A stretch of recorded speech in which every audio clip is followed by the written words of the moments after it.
ഒരാഴ്ചക്കാലം നടന്ന സംഭവ വികാസങ്ങളുമായി വാരാന്ത്യക്കാഴ്ച. ഏവർക്കും സ്വാഗതം. വിദേശ സംഭാവന നിയന്ത്രണ ഭേദഗതി ബില്ലിനെതിരെയുള്ള ശക്തമായ പ്രതിഷേധങ്ങളും സ്ഥാനാർത്ഥി പട്ടിക അന്തിമമായതോടെ നിയമസഭാ തെരഞ്ഞെടുപ്പിൽ തെളിഞ്ഞ വാശിയേറിയ മത്സരചിത്രവുമാണ് ഈ ആഴ്ചയിലെ പ്രധാന സംഭവവികാസങ്ങൾ. ഇന്ത്യയിലെ സന്നദ്ധ സംഘടനകളുടെയും മതസ്ഥാപനങ്ങളുടെയും പ്രവർത്തനങ്ങളിൽ നിർണായകമായ സ്വാധീനം ചെലുത്തുന്ന ഒന്നാണ് വിദേശ സംഭാവന നിയന്ത്രണ നിയമം. ഈ നിയമത്തിൽ കേന്ദ്ര സർക്കാർ കൊണ്ടുവന്ന പുതിയ ഭേദഗതികൾ രാജ്യത്തെ ജനാധിപത്യ മൂല്യങ്ങളെയും ന്യൂനപക്ഷ അവകാശങ്ങളെയും ഹനിക്കുന്നതാണെന്ന ആരോപണം ശക്തമാണ്.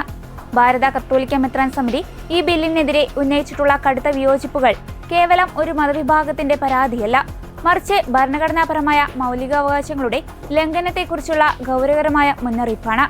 ഭരണഘടനയുടെ അനുച്ഛേദം 25 മുതൽ 30 വരെ ന്യൂനപക്ഷങ്ങൾക്ക് തങ്ങളുടെ മതവിശ്വാസം പ്രചരിപ്പിക്കാനും വിദ്യാലയങ്ങളും മറ്റ് ചാരിറ്റബിൾ സ്ഥാപനങ്ങളും നടത്താനും പ്രത്യേക അവകാശങ്ങൾ നൽകുന്നുണ്ട്.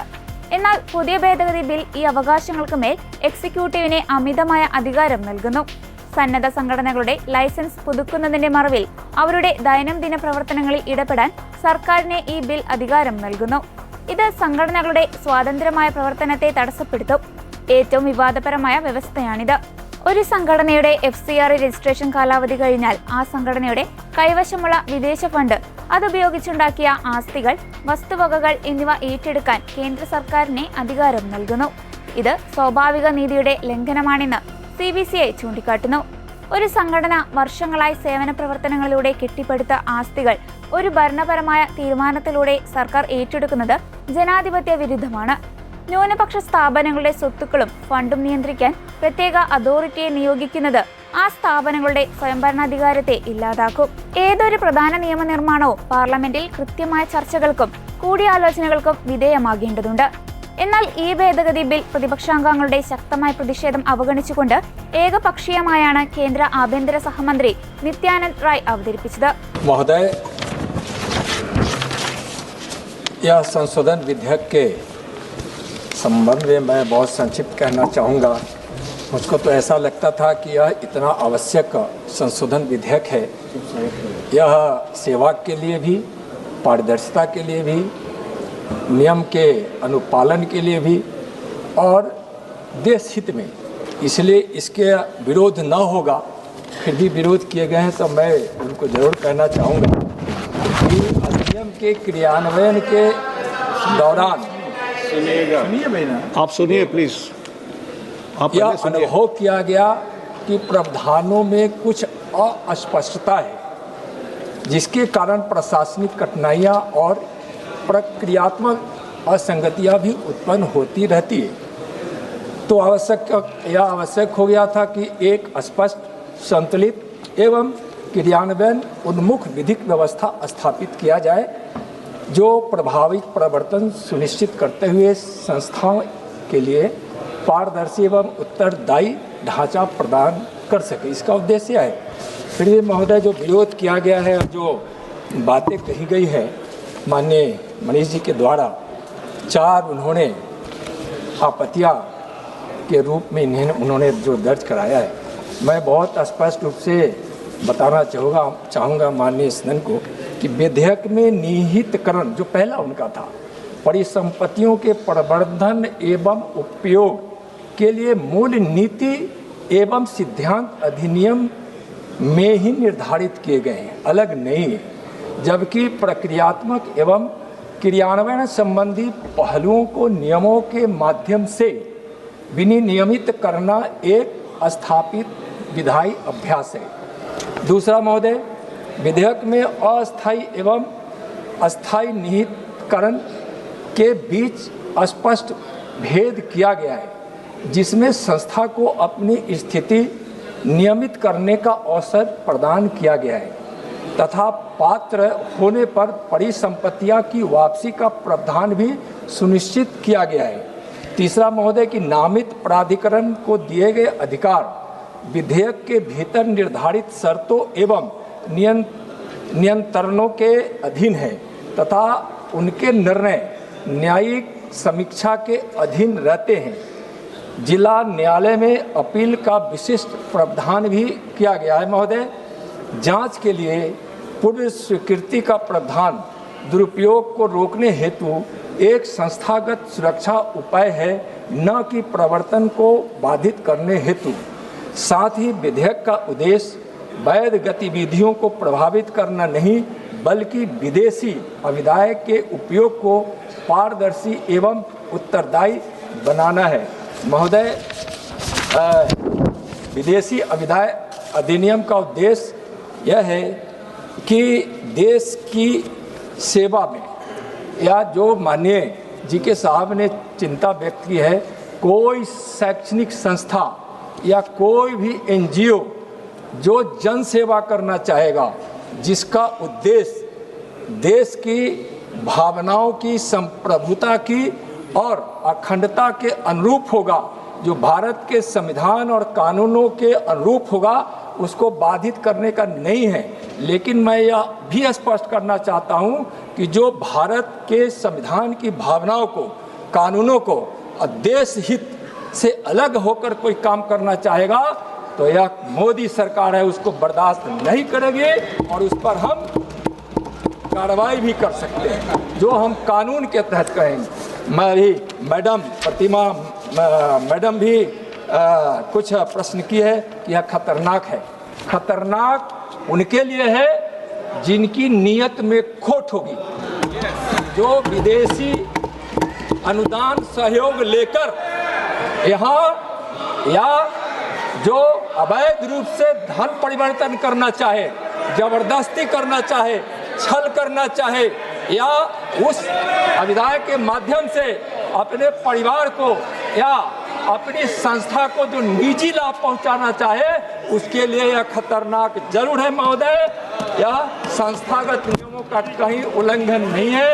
इसलिए महोदय, मेरा अनुरोध है इस सदन से कि यह सदन विधेयक का समर्थन करे, और मैं इन्हीं शब्दों के साथ इस विधेयक को विचारार्थ प्रस्तुत करता हूं। प्रश्न ये है कि विधेयक को पुनः स्थापित करने की अनुमति प्रदान की जाए। जो सदस्य इसके पक्ष में है वो हाँ कहें, जो सदस्य विरोध में है वो ना कहें। मेरे विचार में निर्णय हाँ वालों के पक्ष में हुआ, हाँ वालों के पक्ष में हुआ। अनुमति प्रदान की जाती है। माननीय मंत्री जी अब विधेयक पुनर्स्थापित करें। महोदय, मैं विधेयक को पुनर्स्थापित करता हूँ। माननीय सदस्यगण, जिन्हें आज नियम 377 के अधीन मामले उठाने की अनुमति दी गई है, वे व्यक्तिगत रूप से 20 मिनट के भीतर मामले का अनुमोदित पाठ सभा पटल पर प्रस्तुत कर सकते हैं। തങ്ങളെ നേരിട്ട് ബാധിക്കുന്ന നിയമത്തെക്കുറിച്ച് സ്റ്റേക്ക് ഹോൾഡർമാരായ സന്നദ്ധ സംഘടനകളുമായോ മത നേതൃത്വവുമായോ സർക്കാർ ചർച്ച നടത്തിയില്ല എന്നത് ഗൗരവകരമായ വീഴ്ചയാണ്. സുതാര്യതയും ഉത്തരവാദിത്തവും ഉറപ്പാക്കാനാണ് ഈ നീക്കമെന്ന് സർക്കാർ അവകാശപ്പെടുമ്പോഴും പ്രായോഗികമായി ഇത് സംഘടനകളെ അടിച്ചമർത്താനുള്ള ആയുധമായി മാറുന്നു. ഇന്ത്യയിലെ പാവപ്പെട്ടവർക്കും പാർശ്വവൽക്കരിക്കപ്പെട്ടവർക്കും വേണ്ടി പ്രവർത്തിക്കുന്നതിൽ ക്രൈസ്തവ സഭകളും മറ്റ് സന്നദ്ധ സംഘടനകളും വലിയ പങ്കുവഹിക്കുന്നുണ്ട്. വിദ്യാഭ്യാസം, ആരോഗ്യം, ദുരിതാശ്വാസം എന്നീ മേഖലകളിൽ വിദേശ സഹായത്തോടെ പ്രവർത്തിക്കുന്ന ആയിരക്കണക്കിന് സ്ഥാപനങ്ങളുണ്ട്. കർശനമായ നിയന്ത്രണങ്ങളും ആസ്തികൾ കണ്ടുകെട്ടുമെന്ന ഭീഷണിയും ഇത്തരം സേവന പ്രവർത്തനങ്ങളെ സ്തംഭിപ്പിക്കും. ഇത് അത്യന്തികമായി ബാധിക്കുന്നത് ഈ സേവനങ്ങൾ ലഭിച്ചുകൊണ്ടിരിക്കുന്ന സാധാരണ ജനങ്ങളെയാണ്. സംസ്ഥാനം വോട്ടുപുരയിലേക്ക് നീങ്ങാൻ ദിവസങ്ങൾ മാത്രം ബാക്കി നിൽക്കെ സ്ഥാനാർത്ഥികളുടെ അന്തിമ പട്ടിക പുറത്തുവന്നതാണ് ഈ ആഴ്ചയിലെ സംഭവവികാസങ്ങളിലൊന്ന്. മുൻ തെരഞ്ഞെടുപ്പുകളെ അപേക്ഷിച്ച് സ്ഥാനാർത്ഥികളുടെ എണ്ണത്തിൽ നേരിയ കുറവുണ്ടെങ്കിലും പോരാട്ട വീര്യത്തിൽ ഒട്ടും പിന്നിലല്ല ഇത്തവണത്തെ കളം. നാമനിർദ്ദേശ പത്രികകൾ പിൻവലിക്കാനുള്ള സമയപരിധി അവസാനിച്ചതോടെ 140 മണ്ഡലങ്ങളിലായി മത്സരരംഗത്തുള്ള സ്ഥാനാർത്ഥികളുടെ കാര്യത്തിൽ പൂർണ്ണമായ വ്യക്തത വന്നിരിക്കുന്നു. ജനാധിപത്യത്തിന്റെ ഈ ഉത്സവത്തിൽ ഇത്തവണ മാറ്റുരയ്ക്കുന്നത് എത്ര പേരാണെന്നും ഏതൊക്കെ മണ്ഡലങ്ങളാണ് ശ്രദ്ധാകേന്ദ്രങ്ങളെന്നും പരിശോധിക്കുന്നത് വരാനിരിക്കുന്ന പോരാട്ടത്തിന്റെ തീവ്രത മനസ്സിലാക്കാൻ സഹായിക്കും. ഈ തെരഞ്ഞെടുപ്പ് പ്രക്രിയയുടെ തുടക്കത്തിൽ ആകെ 1254 പേരാണ് നാമനിർദ്ദേശ പത്രിക സമർപ്പിച്ചിരുന്നത്. സൂക്ഷ്മ പരിശോധനയ്ക്ക് ശേഷം ഇതിൽ 985 പത്രികകൾ മാത്രമാണ് നിയമപരമായി നിലനിന്നത്. പത്രിക പിൻവലിക്കാനുള്ള അവസാന ദിനം പിന്നിട്ടപ്പോൾ 95 സ്ഥാനാർത്ഥികൾ മത്സരരംഗത്ത് നിന്ന് പിന്മാറി. ഇതോടെ അന്തിമമായി 890 സ്ഥാനാർത്ഥികളാണ് 140 മണ്ഡലങ്ങളിലായി ജനവിധി തേടുന്നത്. കഴിഞ്ഞ 2021 നിയമസഭാ തെരഞ്ഞെടുപ്പിൽ 957 സ്ഥാനാർത്ഥികളായിരുന്നു ഉണ്ടായിരുന്നതെങ്കിൽ ഇത്തവണ ആ എണ്ണത്തിൽ നേരിയ കുറവ് സംഭവിച്ചിട്ടുണ്ട് എന്നത് ശ്രദ്ധേയമാണ്. സ്ഥാനാർത്ഥികളുടെ എണ്ണത്തിൽ കോഴിക്കോട് ജില്ലയിലെ കൊടുവള്ളി മണ്ഡലമാണ് ഇത്തവണ റെക്കോർഡ് ഇട്ടിരിക്കുന്നത്. 13 സ്ഥാനാർത്ഥികളാണ് ഇവിടെ മത്സര രംഗത്തുള്ളത്. മഞ്ചേശ്വരം, പേരാവൂർ, തിരുവനന്തപുരം എന്നീ മണ്ഡലങ്ങളിൽ 11 സ്ഥാനാർത്ഥികൾ വീതം മത്സരിക്കുന്നു. പ്രധാന രാഷ്ട്രീയ മുന്നണികളായ LDF, UDF, NDA എന്നിവയ്ക്ക് പുറമെ പ്രമുഖരായ സ്വതന്ത്ര സ്ഥാനാർത്ഥികളും ചെറു പാർട്ടികളും ഇത്തവണ പല മണ്ഡലങ്ങളിലും ശക്തമായ സാന്നിധ്യമർപ്പിക്കുന്നുണ്ട്. സ്വതന്ത്ര സ്ഥാനാർത്ഥികൾക്ക് ചിഹ്നങ്ങൾ അനുവദിച്ചു കഴിഞ്ഞതോടെ പ്രചാരണ പ്രവർത്തനങ്ങൾ കൂടുതൽ ഊർജിതമാക്കിയിരിക്കുകയാണ്. അതിനിടെയാണ് BJPയും LDFും തമ്മിൽ കേരളത്തിൽ ഡീലുകൾ ഉള്ളതെന്ന് ശശി തരൂർ പറയുന്നത്. കോൺഗ്രസിന്റെ ഏക ഡീൽ ജനങ്ങളോടാണെന്നും അദ്ദേഹം വ്യക്തമാക്കി. കായംകുളത്തെ ജനങ്ങൾ കണ്ണീർ രാഷ്ട്രീയം തള്ളിക്കളയുമെന്നും അദ്ദേഹം കൂട്ടിച്ചേർത്തു. BJP ജയിപ്പിച്ചതുകൊണ്ട് യാതൊരു കാര്യവുമില്ലെന്നും UDF സ്ഥാനാർത്ഥിയുടെ വിജയം ഉറപ്പാണെന്നും തരൂർ അഭിപ്രായപ്പെട്ടു. ഞാൻ എത്തിയിരിക്കുന്നത് നമ്മുടെ സ്ഥാനാർത്ഥി ലിജുവിന്റെ വിജയത്തിന് വേണ്ടിയിട്ടാണ്. അദ്ദേഹം നല്ല കഴിവുള്ള ഒരു വ്യക്തിയാണ്. 10 വർഷക്കാലം കായംകുളത്ത് ഒരു വികസനവും കണ്ടിട്ടില്ല. ആ സ്ഥിതിയെ മാറ്റാൻ കഴിവുള്ള ഒരു ജനപ്രതിനിധിയാണ് ശ്രീ M. ലിജു. ഞാൻ പറയട്ടെ, ഞാൻ അദ്ദേഹത്തിന് വേണ്ടി മുമ്പ് ഇറങ്ങിയതും അദ്ദേഹത്തിന്റെ കഴിവ് കണ്ടിട്ടാണ്. ഈ നാടിന് വേണ്ടിയിട്ട് എല്ലാ കാര്യങ്ങളും ചെയ്യാൻ തയ്യാറായ ഒരു സ്ഥാനാർത്ഥി. കായംകുളത്ത് നമ്മൾക്ക് ഏത് ഇൻഫ്രാസ്ട്രക്ചറായ ശരി, റോഡ് വികസനമായ ശരി, ഒന്നും ശരിക്കും നടന്നിട്ടില്ല. നിങ്ങളുടെ തേർമൽ പവർ കോർപ്പറേഷൻ വെറുതെ മിണ്ടാണ്ട് കിടക്കുകയാണ്. ഏത് കാര്യത്തിലും കായംകുളത്തിന്റെ പൊട്ടൻഷ്യൽ യാഥാർത്ഥ്യമാക്കാൻ സാധിച്ചിട്ടില്ല ഈ CPM സർക്കാർ. ഞങ്ങൾ ലിജുവിനെ കൊണ്ടുവരുമ്പോൾ അതിനൊപ്പം ഞങ്ങൾ ആഗ്രഹിക്കുന്നത് സർക്കാരിന്റെ മാറ്റമാണ്.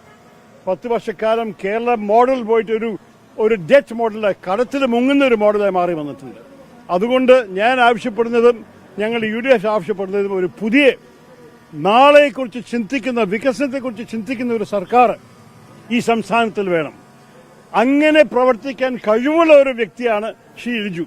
അപ്പോൾ ലിജുവിനെ വിജയിപ്പിക്കണമെന്ന് മാത്രമല്ല, ആ വിജയത്തിന്റെ മാർഗം നമ്മളുടെ സർക്കാർ മാറ്റം കൊണ്ടുവന്നിട്ട് കേരളത്തിനെ ഒരു മെച്ചപ്പെട്ട സംസ്ഥാനമാക്കാൻ നമ്മൾ എല്ലാവരെയും ആവശ്യമാണ്.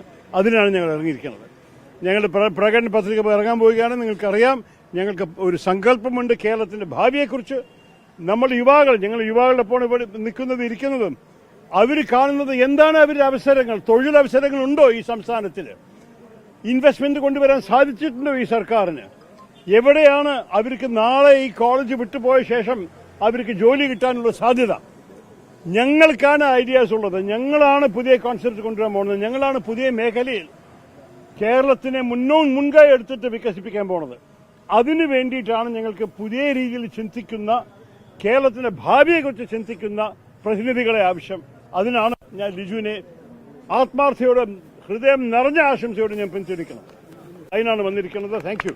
കേരളത്തിൽ LDF വളരെ കോൺഫിഡൻസിലാണല്ലോ നിൽക്കുന്നത്. അവരും സീറ്റ് കിട്ടും, വലിയ വിജയം. 10 വർഷക്കാലം അവർ ചെയ്ത കുഴപ്പങ്ങളും അവരുടെ കുറവുകളും എല്ലാവരും ജനങ്ങൾ കണ്ടു കഴിഞ്ഞതാണ്. അവർ എത്ര PR അടിച്ചാലും, മോഹൻലാലിന് വേണ്ടി 11.5 ലക്ഷം നമ്മളുടെ ടാക്സ് പേയറിന് കാശ് ചെലവാക്കിയിട്ട് പബ്ലിസിറ്റി കൊടുത്തിട്ട് ഇതെല്ലാം ചെയ്തിട്ടും കൂടി അവർക്ക് ജനങ്ങൾ അനുഭവിക്കുന്ന യാഥാർത്ഥ്യത്തിനെ ഒടുക്കാൻ സാധിക്കും. വിലക്കയറ്റം എല്ലാവർക്കും ഉണ്ടായ ബുദ്ധിമുട്ടാണ്. സ്വർണ്ണക്കൊള്ള വിഷയത്തിൽ എല്ലാവർക്കും ആശങ്കയുണ്ട്. നമ്മൾ ഓരോരോ കേസ് അവരുടെ അഴിമതി, അവരുടെ കഴിവില്ലായ എല്ലാം കണ്ട ശേഷം അവർക്ക് ഏത് വിഷയം ചൂണ്ടിക്കാണിച്ചിട്ടാണ് അവരെ വീണ്ടും 10 വർഷം നശിപ്പിച്ചത് പോരാ, ഇനിയും 5 വർഷം കൂടി നശിപ്പിക്കണമെന്ന് പറയാനുള്ള ധൈര്യം കിട്ടുന്നത്. എനിക്ക് തോന്നുന്നില്ല അത് ആരും സമ്മതിക്കുന്നു.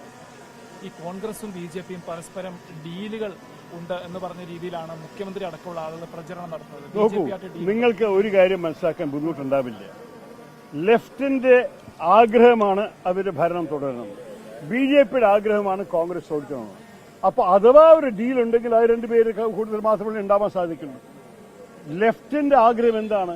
അവരുടെ എതിരുള്ള ആന്റി ഇൻകംബൻസി വോട്ട്, അതിനെ രണ്ടാക്കി മാറ്റിയാൽ അവർ തോൽക്കില്ല. അതുകൊണ്ട് BJP എത്രത്തോളം കോൺഗ്രസ് വോട്ട് പിടിച്ചെടുത്താലും അത് LDFന് ഗുണം ചെയ്യണമെന്ന് അവർക്കറിയാം. അതാണ് ഡീല്. പക്ഷെ ഞാൻ എപ്പോഴും പറയുന്ന ഒറ്റ കാര്യമാണ്, അവർ എന്ത് ഡീല് വേണമെങ്കിലും ചെയ്തോട്ടെ, UDFന്റെ ഡീല് ജനങ്ങളുടെ ഒപ്പമാണ്. ഞങ്ങളുടെ ഡീല് ജനങ്ങളുടെ കാര്യത്തിന് വേണ്ടി മുന്നോട്ട് പ്രവർത്തിക്കാനാണ്. ഞങ്ങൾ പറയുന്നു, ജനങ്ങൾ ഞങ്ങളൊപ്പം നിൽക്കൂ, ഞങ്ങൾ ജയിച്ചാൽ നിങ്ങളാണ് നയിക്കാൻ പോകുന്നത്. നിങ്ങളുടെ ആവശ്യങ്ങൾക്ക് വേണ്ടി ലിജുവിനെ പോലെ ആൾ നിയമസഭയിൽ ശബ്ദം കേൾപ്പിക്കും. അതിന്റെ ഒപ്പം പുതിയ ഒരു സങ്കല്പം കൊണ്ടുവന്നിട്ട് കേരളത്തിനെ നന്നാക്കാൻ വേണ്ടി ഇറങ്ങാൻ പോകുന്ന ഒരു സർക്കാരാണ് ഞങ്ങൾ കൊണ്ടുവരാൻ പോകുന്നത്. അതോടെ അവർ എന്ത് ഡീല് വേണമെങ്കിലും ചെയ്തോട്ടെ, ജനങ്ങൾക്കറിയാം BJPക്ക് വോട്ട് കൊടുക്കുന്നത് വെറും ഒരു വേസ്റ്റാണ്. കാരണം BJPക്ക് 0 സീറ്റുള്ള ഒരു പാർട്ടിയാണ്. ആ 0 സീറ്റിനെ 1, 2, 3 ആക്കി ആർക്കാ ഗുണം ചെയ്യാൻ പോകുന്നത്? സർക്കാർ ഉണ്ടാക്കാൻ പോകുന്നത്. ഞാൻ പറയട്ടെ, LDFും UDFിൻ്റെയും ഇടയിലാണ് ഈ മത്സരം. അതിനെക്കുറിച്ച് ഒരു സംശയവും വേണ്ട. അപ്പം നിങ്ങൾക്ക് LDFിനെ മാറ്റണം എന്നൊരു ആഗ്രഹമുണ്ടെങ്കിൽ, അത് ഭൂരിപക്ഷം മലയാളികൾക്ക് അതാണ് ആഗ്രഹം, ആ വോട്ട് UDFിന് കൊടുത്താൽ മാത്രമേ അതിന് ഗുണം നിങ്ങൾ കാണുള്ളൂ. എന്നാൽ VD സതീശന്റെ ഡീൽ ആരോപണങ്ങളിലും പിണറായി വിജയനെതിരായ ആരോപണത്തിലും മറുപടിയുമായി CPM സംസ്ഥാന സെക്രട്ടറി MV ഗോവിന്ദൻ രംഗത്ത് വന്നിരുന്നു. RSSനെ ശക്തമായി എതിർക്കുന്നത് CPM ആണെന്ന് കേരളത്തിലെ ജനങ്ങൾക്ക് അറിയാമെന്നും RSSുമായി ബന്ധമുള്ള പാർട്ടി UDF ആണെന്നും MV ഗോവിന്ദൻ പറഞ്ഞു. അതിനാൽ തന്നെ ഈ തെരഞ്ഞെടുപ്പിൽ വികസന നിലപാടിനെതിരെ നിലപാടെടുത്ത ഏക പ്രതിപക്ഷം ഇവിടെയാണുള്ളത് എന്ന് അദ്ദേഹം വ്യക്തമാക്കി. UDFന്റെ ഭാഗമായിട്ട് നിൽക്കുന്ന കോൺഗ്രസ് ആണ്. അതിന് പല ഘട്ടത്തിലായി നേതൃത്വം കൊടുത്തത് VD സതീശനുമാണ്. എന്നിട്ട് ഇപ്പോൾ ഞാൻ ഇങ്ങോട്ട് വരുമ്പോൾ ഒരു വാർത്ത കേട്ടു. ഒരു നേതാവ് പറയുകയാണ്, അത് ലീഗ് നേതാവാണ്. അദ്ദേഹം പറയുന്നത് തൃശൂരിൽ BJP ജയിക്കാൻ കാരണം CPIMന്റെ നിലപാട് കൊണ്ടാണ്. ഇവിടെ 2 പ്രാവശ്യമാണ് BJP അസംബ്ലിയിലും പാർലമെന്റിലും ജയിച്ചത്. ഒന്ന് O രാജഗോപാലൻ നേമത്ത്, മറ്റൊന്ന് സുരേഷ് ഗോപി തൃശൂർ. നേമത്ത് ജയിച്ച ആ ജയം പൂട്ടിച്ചത് CPM ആണ്. എല്ലാവർക്കും അറിയാലോ, CPM ആണ്. ഇനിയിപ്പോഴ് തൃശൂര് പൂട്ടിക്കണം. അതും പൂട്ടിക്കുന്നത് ഇടതുപക്ഷ ജനാധിപത്യ മുന്നണി തന്നെയായിരിക്കും. കാരണം തദ്ദേശ സ്വയംഭരണ സ്ഥാപനങ്ങളിലേക്ക് നടന്ന തെരഞ്ഞെടുപ്പിൽ BJPക്ക് കാര്യമായ ഒരു കാര്യവും നേടാൻ ആ തൃശൂർ 7 മണ്ഡലത്തിലും സാധിച്ചിട്ടില്ല. കോൺഗ്രസിന്റെ 84,000 വോട്ടാണ് കുറഞ്ഞത്. എന്നിട്ട് ലീഗ് നേതാവിനും കോൺഗ്രസ് നേതാക്കന്മാർക്കും ഇത് മനസ്സിലാകുന്നില്ല. 84,000 വോട്ട് ഒറ്റ പാർലമെന്റ് മണ്ഡലത്തിൽ കോൺഗ്രസിന് കുറഞ്ഞു. ആ കുറഞ്ഞതിന്റെ ഭാഗമായിട്ട് 74,000 വോട്ടിന് BJP ജയിച്ചു. ഞങ്ങൾക്ക് 16,000-ലധികം വോട്ട് കൂടുതൽ കിട്ടി. 16,000-ലധികം വോട്ട് കഴിഞ്ഞ പ്രാവശ്യത്തേക്കാൾ കൂടുതൽ ഞങ്ങളുടെ സ്ഥാനാർത്ഥിക്ക് കിട്ടി. കോൺഗ്രസിന്റെ സ്ഥാനാർത്ഥിക്ക് 84,000 വോട്ടിന്റെ കുറവാണ്ടായേ. അപ്പോൾ ആരാ BJPയെ ജയിപ്പിച്ചത്? ഞാൻ പറഞ്ഞു തീർക്കട്ടെ, ആരാ ജയിപ്പിച്ചത്? ജനങ്ങൾക്ക് മനസ്സിലാവുമല്ലോ. 84,000 വോട്ടിന്റെ കുറവുണ്ടാവുകയും ജയിച്ചിരുന്ന UDF 3ാം സ്ഥാനത്തേക്ക് പോവുകയും എന്നിട്ട് അവിടെ BJP ജയിക്കുകയും ചെയ്തു.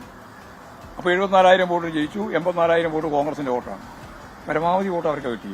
ഞങ്ങൾക്കാണെങ്കിൽ വോട്ട് കുറഞ്ഞിട്ടുമില്ല. ഞങ്ങൾ 16,000 വോട്ട് കൂടുതൽ പിടിക്കുകയും ചെയ്തു. ഇപ്പൊ ഇത്രയും എല്ലാം കാര്യം പറഞ്ഞാൽ കോൺഗ്രസിന് മുണ്ടാട്ടില്ല കേട്ടാ. അന്നേരം റിപ്പോർട്ടുകാരന് ഇതൊന്നും പറയാനുമില്ല. പറയണം ഇത് ഇങ്ങനെയാണെന്ന്. ആയില്ല, ഇനി ഒന്നും കൂടി പറയട്ടെ. നേമത്തെ കാര്യം കൂടി പറയാം. നേമത്ത് UDFന്റെ വോട്ട് 29,000 കുറഞ്ഞു. UDFന്റെ വോട്ട് 29,000 കുറഞ്ഞു. UDFന്റെ സ്ഥാനാർത്ഥി കെട്ടിവെച്ച കാശ് കിട്ടിയില്ല. രാജഗോപാലൻ ജയിച്ചു. ഇതാണ് നിയമത്തുണ്ടായത്. ആ നിയമം പിന്നീട് ഞങ്ങൾ കൂട്ടിച്ചു. ഇനിയിപ്പോൾ ഞാൻ നേരത്തെ പറഞ്ഞ പോലെ തൃശൂരും കൂട്ടിക്കണം.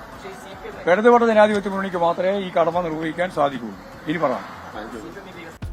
എന്തായാലും ഈ തെരഞ്ഞെടുപ്പ് കേരളത്തിലെ പ്രധാന മുന്നണികൾക്കെല്ലാം ഒരുപോലെ നിർണായകമാണ്.